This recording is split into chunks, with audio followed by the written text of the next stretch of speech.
Yesterday, Tyus Jones signed a 1-year, $3 million contract with the Phoenix Suns, giving them an opportunity to field a true point guard for the first time in this situation they have with Kevin Durant, Devin Booker, and Bradley Beal.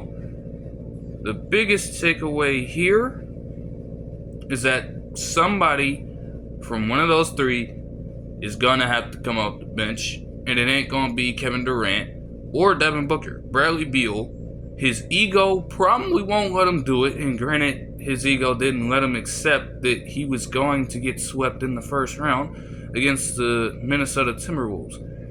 Nevertheless, you have to start Tyus Jones here. He's not incapable of doing it, especially with what the last few seasons of his have shown us. I mean, in 2021 and 2022, he was a 6th Man of the Year candidate with Grizzly.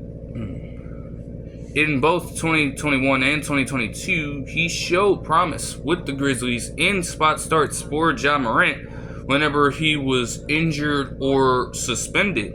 He played well in those minutes, and he was a prime 6th Man of the Year candidate up until that point. Then obviously he moves on from there and is stuck in the basketball hell that is Washington, but had his best overall output, averaging 12 points per game with 7.3 assists on 38.9% shooting from the field and 41.4% from the three-point line. Still, with being on a team that is so bad all across the board, those talents went to waste.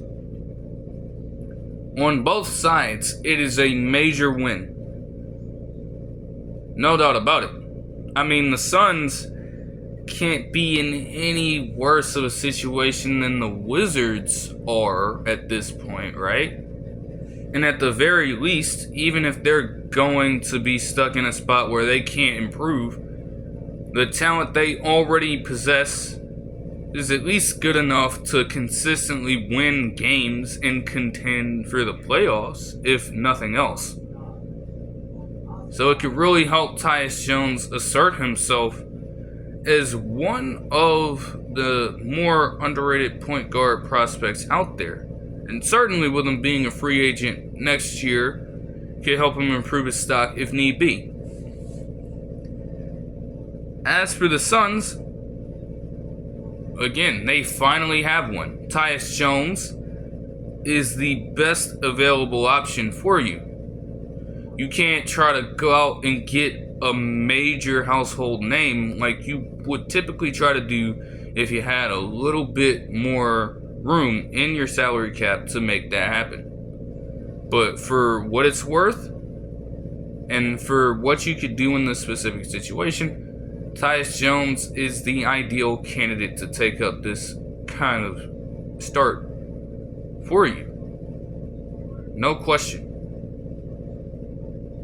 And with a bunch of scorers around him, it's the perfect complement. The chemistry is another situation entirely, and we'll have to see how they mesh together as a unit in the regular season. All in all, you have to respect that from Tyus Jones' end. And hey, if the Suns can actually make this thing work and make a deeper run, who knows? There are still going to be questions about the lack of draft capital because Matt Ishbia was just so fucking quick to trade everyone away and all their assets. That will still hurt them, no question. But maybe people won't tend to that as much if you can actually find a way to win. We'll do it for this one. I hope you guys enjoyed the video, and I'll see you guys in the next one. Peace.